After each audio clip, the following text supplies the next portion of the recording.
Welcome to Suman TV. Vitamin B12 deficiency చాలా మందిని వేధిస్తుంది ఈ సమస్య. అయితే ఈ మధ్య కాలంలో ఎక్కువగా చూస్తూ ఉన్నాము. ఎందుకు మరి రాకుండా జాగ్రత్తలు ఏంటి? B12 డెఫిషియన్సీ వస్తే మనకు ఎలా తెలుస్తుంది? ఎటువంటి లక్షణాలు కనిపిస్తాయి? ఇక న్యాచురల్ వేస్ లో దీన్ని ఓవర్కమ్ చేయడం ఎలాగా? వివరాలు తెలుసుకుందాం. ఈరోజు మనతో పాటు ఉన్నారు ప్రముఖ యోగా గురు యోగిని అరుణాదేవి గారు. మ్యామ్ నమస్తే. మేడం, ఈ మధ్య కాలంలో B12 డెఫిషియన్సీ అని వింటూ ఉన్నాము. దీనివల్ల చాలా రకాల కాంప్లికేషన్స్ కనిపిస్తాయని చెప్తూ ఉన్నారు. ఏంటవి? ఎందుకు ఈ మధ్య కాలంలో B12 డెఫిషియన్సీ చూస్తున్నాము? న్యాచురల్ వేస్లో దీన్ని ఎలా మనం కరెక్ట్ చేసుకోవచ్చు? B12 డెఫిషియన్సీ ఇప్పుడు చాలా మందికి ఉంటుందండి.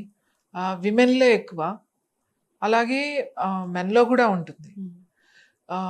ముఖ్యంగా ఏంటంటే మనము పాలిష్డ్ ఫుడ్ ఎక్కువ తింటున్నాం కాబట్టి డెఫిషియన్సీ. B12 ఎక్కువ పొట్టు ఉన్న దాంట్లో ఎక్కువ ఉంటుంది. మనం అంతా కూడా పాలిష్డే కదా, ఇప్పుడు ఏది తిన్నా కూడా అన్ని ఎవ్రీథింగ్ అవుట్ సైడ్ ఫుడ్ అంతా కూడా పాలిష్డే ఉంటుంది. ఇంట్లో కూడా అదే తింటున్నాం అనుకోండి.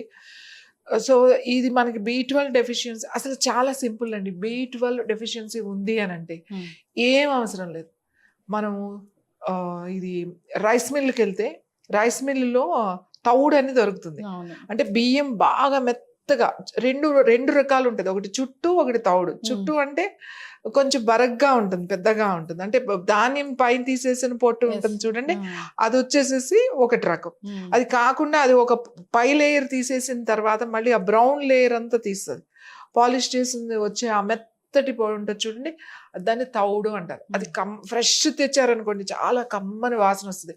ఆ ఫ్రెష్ది దొరికితే మనం దాంతో లడ్డూలు కూడా చేసుకోవచ్చు. ఆ ఫ్రెష్ది దొరికితే మిల్ దగ్గరికి వెళ్తే ఫ్రెష్దే ఇస్తారు. అది ఎక్కువ రోజులు నిలవ ఉండదు. కాబట్టి మనం ఫ్రెష్దే తినాలి.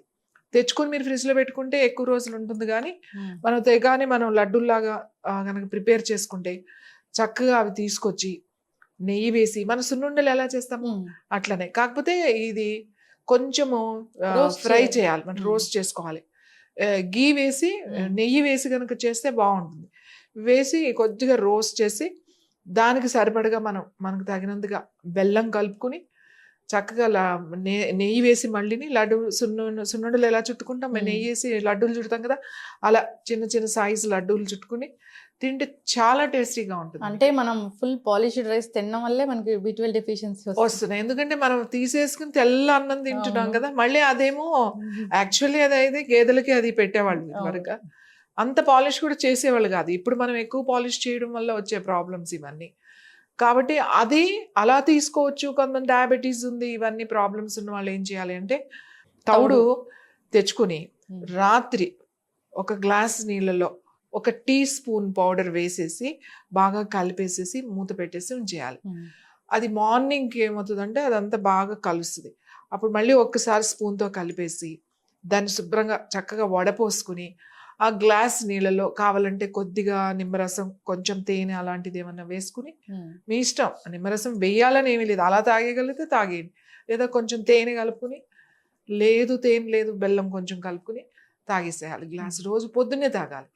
ఈ రాత్రి నానబెట్టింది వడపోసి, ఆ పౌడర్ ఏం తినొద్దు, అవసరం లేదు.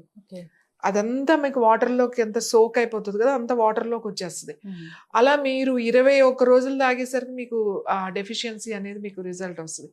ఓ నెల 2 నెలలు వాడేసి మీరు స్టాప్ చేసేసి, ఒకవేళ మళ్ళీ డెఫిషియన్సీ అని అనిపించినప్పుడు మళ్ళీ ఓ 3 మంత్స్ తర్వాత, 4-5 మంత్స్ తర్వాత మళ్ళీ ఓ 20 రోజులు వాడండి. అంటే 1 ఇయర్లో డెఫిషియన్సీ ఉన్న వాళ్ళు 3 సార్లు వాడితే సరిపోతుంది. సో ఇంకా తర్వాత నుంచైనా పాలిష్డ్ రైస్ కాకుండా నార్మల్ రైస్ తింటే మంచిది. డెఫిషియన్సీ అనేది చూడకుండా ఏదైనా సరే అండి, ఇప్పుడు గోధుమలు కానీ లేకపోతే జొన్నలు కానీ లేకపోతే ఏదైనా సరే కొంచెం పొట్టు, అంటే మరీ పొట్టు మనకు అరగదు. అలా అని చెప్పేసి వడ్లు తెచ్చుకుని మనం వండుకున్నామంటే మన డైజెస్టివ్ సిస్టమ్ అది యాక్సెప్ట్ చేయదు. కానీ ఆ లోపల ఉన్న లేయర్ తీయకుండా దానిపైన ఉన్న లేయర్ మనం కనుక ఉంచి, అంటే సెమీ పాలిష్డ్ అనుకోండి, సెమీ పాలిష్డ్ రైస్ తింటే కొంచెం పొట్టు అనేది మనకు వస్తుంది. ఆ ఫైబర్ అవన్నీ కూడా వస్తాయి మనకి. B12 డెఫిషియన్సీ కనుక ఎవరికైనా ఉంటే ఈ తౌడు అద్భుతంగా పనిచేస్తుంది. ఇంకా కూరగాయల్లో అన్ని కూరగాయలు చాలా కూరగాయల్లో B12 ఉంటుంది. తర్వాత ఎల్లోయిష్ ఏమన్నా కూడా అవి కూడా మనం తినొచ్చు. ఆరెంజ్ కలర్లో ఉన్నాయి కూడా తినొచ్చు. అన్నిటిలోనూ ఉంటుంది. కానీ ఇది మనకు తొందరగా డెఫిషియన్సీ తొందరగా మనం రికవర్ అవుతాం అన్నమాట. ఓకే. ఇంకా యోగా కూడా దీనికి పనిచేస్తుందా? ఖచ్చితంగా అండి. యోగా కూడా ఖచ్చితంగా, ఫిజికల్ యాక్టివిటీ అనేది ఇట్స్ వెరీ ఇంపార్టెంట్. అందులో యోగా డెఫిషియన్సీని చాలా బాగా అంటే ఈ యోగా చేస్తున్నప్పుడు మ్మ్. ఆసనాలు చేయని ప్రాణాయామం ఇవన్నీ చేస్తున్నప్పుడు మనం ఏదైతే తింటున్నామో దాంట్లో ఉన్నదంతా కూడా బాడీ అబ్జర్వ్ చేయడానికి మనకి ఇక్కడ యోగా హెల్ప్ చేస్తుంది. ఓకే. ఇప్పుడు మీరు రోజు తింటున్నారు, రోజు సప్లిమెంట్ వేసుకుంటున్నారు. సప్లిమెంట్ వేసుకోవడం వల్ల ఏమవుతుంది అంటే అది ఫారిన్ బాడీ, అది బయట నుంచి వచ్చింది, అది యాక్సెప్ట్ చేయదు.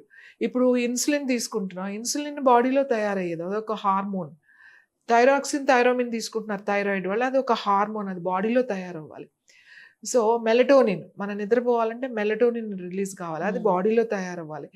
ఇలా ఏవైతే డోపమిన్, సెరటోనిన్ ఇలా హార్మోన్స్ ఉన్నాయో ఇవన్నీ కూడా మన బాడీలో తయారవుతాయి.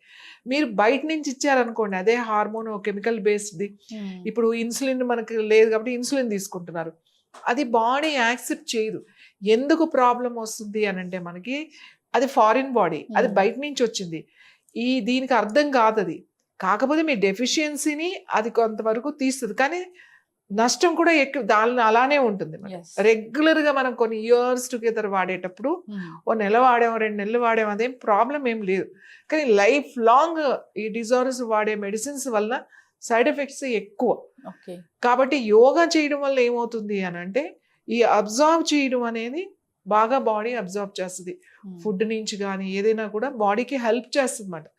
ఆ డైజెస్టివ్ జ్యూసెస్ కానీ ఆ కెమికల్స్ కానీ ఇవన్నీ చేంజెస్ అవ్వడానికి మ్మ్. యోగా ఉపయోగపడుతుంది మీకు. ఓకే. ఎస్, ఖచ్చితంగా. అయితే B12 డెఫిషియన్సీ ఉన్న వాళ్ళు ఆహార నియమాలు పాటించాలి. ఖచ్చితంగా పాలిష్డ్ రైస్ అయితే మానేయాల్సిందే.